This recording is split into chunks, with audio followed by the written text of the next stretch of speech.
This is what actually happened to me, so there isn't going to be a clear-cut explanation at the end, but it scared me out of my wits and I thought you might be interested to hear it. It was about 3 years ago. It was my first summer since I started university and began living on my own. Previously, I have never bothered to get a mobile phone before, because when I was at school, we had a spare telephone handset at home, and I would use that when I needed to a secret chit chat with my girlfriend, etc. But then at university, everyone around me carried mobiles, and they all told me how handy it was, so in the end, I was persuaded to buy one myself. Now, I can't live without it. Anyway, my story is going to involve the mobile. It was around 2 or 3 a.m. My mobile suddenly started ringing. Being a student, it wasn't unusual to get phone calls at out hours, but it was very late, anyhow, and as I wasn't yet used to hearing the sound of the sharp ringing tone in the middle of the night, I jumped out of my bed half in a panic and lunged for the phone. "Hello?" I said. Zzz, zzz, zzz. There wasn't no answer. "Hello?" Zzz, zzz. Still no answer. All I could hear was the sound of heavy rain. Wherever the caller was, it must have been outside and it was pouring buckets. And probably very cold too. Trivial thoughts like these flickered through my mind as I continued vainly to get some response. I didn't think about hanging up, as I was still feeling groggy and wasn't thinking very clearly. I don't know how long it took, but after some time I finally heard a voice. It was a voice of a middle-aged woman, perhaps in her 30s? "Hello," I said again, for the 100th time. "Hi, do you have any idea where my mobile is?" said the woman. "What? Your mobile?" "Yeah, my mobile. I've just lost my mobile." "Well, that's too bad. I'm stuck in the middle of a mountain. I'm coming over to you right now." "What? Mountain? What do you mean?" Beep, beep, beep. The woman hung up before I could understand what was going on. For the next few minutes, I just stood there, simply stunned, but then a thought hit me which made me wide awake in less than a second. It dawned on me that the number on the display started with 090. 090 are the standard digits used at the beginning of a Japanese phone number. And also, I had no clue whatsoever about who the hell she was. Once I got my mind working, I started noticing other really odd things about the call. So she's in the middle of a mountain, in this rain, and at this hour? Why and how could she call from there? Mobile? Didn't she say she lost her mobile? Was that the mobile of someone else she was with? How did she get to the mountain in the first place? By car? But I could hear it was raining like mad. Was she outside? Why? How? What? Now I was really beginning to panic. Then I remembered her last words and felt my body go cold all over. "I am coming over to you right now." In a flash, I was out of my room and was dashing towards my friend's house. There I stayed up with my friend all night, with all the lights in the house turned on. What happened the next morning is the most terrifying part. I was naturally very tired from the lack of sleep and so tried to go home and get some proper rest. But when I arrived at my front door, the whole area was covered with someone's footprints, all wet and muddy. And there and then, I changed the mobile settings so that I could block that strange phone number. I then went straight back to my friends to sleep in there. That's the end of my story. Soon after the incident, I broke the mobile phone by accident and lost all the data. To this day, I still don't know what that call really meant. Whoever the caller was, a ghost or a psychopath, it was truly an unnerving experience to me. When I tell this story to my friends, they all say I should have returned the call, but if they had been in the same situation, I bet they wouldn't have the guts to do that either. Some things are best left alone. As the old saying goes, the wise man never allows himself to be in danger.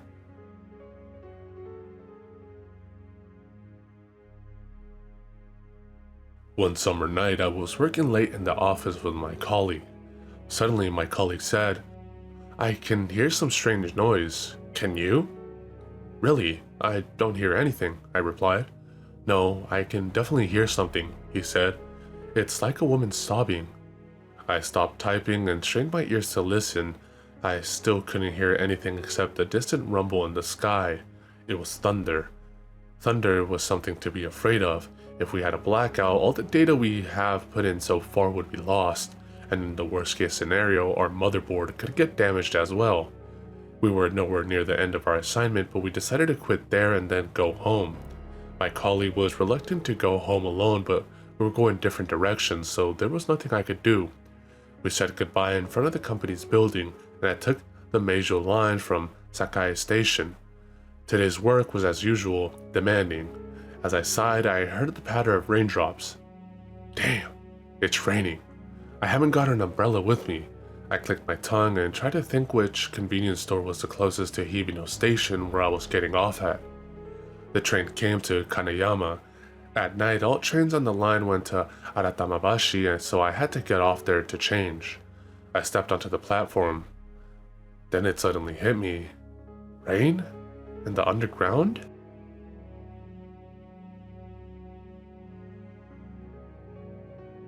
One summer, 4 friends went to the beach. The group was made up of 2 men and 2 women. Let's say the men were called A and B. The women C and D, where C was A's girlfriend and D was B's girlfriend. The 4 friends had known each other for a long time and lived in the same apartment block. B, C, and D went into the same car. A had a motorbike and rode on his own. When it was time to go home, B said, "Shall we have a race and see who can arrive home at first?" A agreed, and the motorbike and the car started a race. The car was the first to arrive. B and his girlfriend D were thrilled that they had won, but C, who was A's girlfriend, was not so happy. She knew A was a very skillful rider and had been so sure that he would win the race as it happened. A was still nowhere in sight. He never came home that day. The next morning, B and D went to C's room to tell her sad news.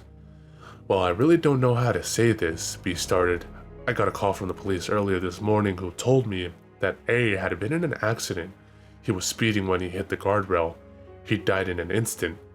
This was terrible news to C, who loved her boyfriend very much, but B and C had something even more shocking to tell. I said before that we had a phone call from the police, but well, now, don't be upset. Immediately after that call, we had a visitor. A visitor? Yes, and when I asked who it was, guess who answered? B paused. C could see the two were now visibly shaking as B opened his mouth again. The person said that it was A. C was not sure if she'd heard right. She just stared at them incredulously. We thought it was some kind of sick joke, and I was about to go out and give him a piece of my mind, but then I realized, how could anyone know what had happened to A when we were the first to receive the news? No one could have thought of playing such a joke. I thought of that, and then I got really scared. I couldn't open the door. Luckily, after waiting for a few minutes, he went away. B and D warned C not to open the door if the same sort of thing happened to her. They believed that the person who came to them was A's spirit, and that the accident came so sudden that A was unaware of his own death. If C opened the door, they said, he might try to drag her away with him to the next world. After B and D left, C spent the rest of the day crying alone in her room, remembering all the wonderful times she and A had shared. Then the night came. C woke up by a loud knocking on her door. "It's him." C tried to stay calm and ignore the knocking, but it would not stop. "Hey," said A, "it's me. Open up." C went to the corner of her room and covered up her ears, but after a while, with all the wonderful memories still fresh in her mind, she could not resist anymore. "Please, open the door, it's me." The knocking was getting louder and louder. C went to the door silently. Through the curtain, she could see the outline of A's form. He was standing right there in front of her, just beyond the door. C nearly opened it. Before remembering her friend's warning, A was dead. He had to understand that. Shaking and crying, she shouted in a desperate voice, "A, please, you're dead." The knocking got even louder. C thought that she could at least help him see the truth and leave this world in peace. Mustering all her courage, she finally pushed the door open. "A, you're dead." "No, you are the ones that are dead." At that, she lost consciousness. When she next opened her eyes, she found herself lying on a bed in a hospital. To her amazement, A, who she thought had died, was standing beside her. He was crying with joy. C did not know what was going on. A started to explain. After I'd done the race and arrived home, I waited for you three to turn up, but you never did," he told her between sobs. "So I rode back the way I came and saw your car all smashed to pieces. B and D, who were seated in front, were dead on impact. You got away with only a few injuries, but somehow you've been conscious all this time." As all the facts started to sink in, C began to understand what had really taken place and went deathly pale. It seemed B and D, who had met an instantaneous death, had stolen into her mind, and through the dream, tried to lure her away from this world.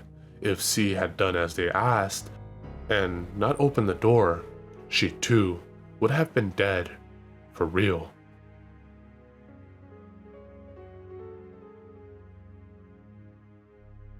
I am a psychiatrist, and the other day I encountered a case which sent a chill down my spine.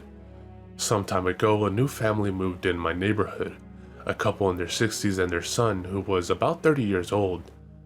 The son was a so-called hikikomori, and was seldom seen outside his home. Naturally, I couldn't ask the family directly, but it was obvious that they had moved to the new place to escape from the social stigma. Days had passed, and the son went out less and less until he would not leave the house at all. He was now a complete hikikomori. Every night the mother was heard screaming at him in his bedroom. When I sometimes chanced to meet the mother, she greeted me with a smile, but she always looked pale and haggard. A half year had passed since I last caught a glimpse of the son when his father came to me and said, "Can I ask you to visit us tomorrow?" I had never been involved with them personally or as a doctor, but since we were neighbors and neighbors were supposed to help each other, I agreed to come. The next day, when I visited them both, father and mother welcomed me at the door. "Please, come this way," the mother said as she led the way to her son's room. When we came to the front of the room, the mother suddenly shouted, "I'm going to open the door." As soon as she burst in, she shrieked, "Why are you still sleeping? Get up!" She tore the duvet off the bed. I saw what was lying there and was struck dumb with disbelief. There was only one faceless, unclothed mannequin lying on the bed. Then the father told me, "The person I want you to see is my wife, who cannot bear to accept the reality."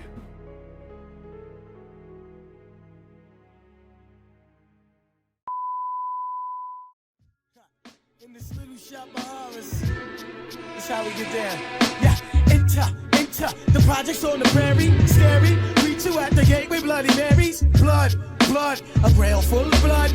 Back to the cemetery, get more blood. Standing on the grave, drinking blood, smoking bones. We seen a crew of ghouls running by with stolen tombstones. With Hell's Angels on the chase, they lust to bust a black skull. Want you embrace, they tie you up in chains and they stomp on your face. They go to purgatory and they beat the fucking case. I look around, mad bodies being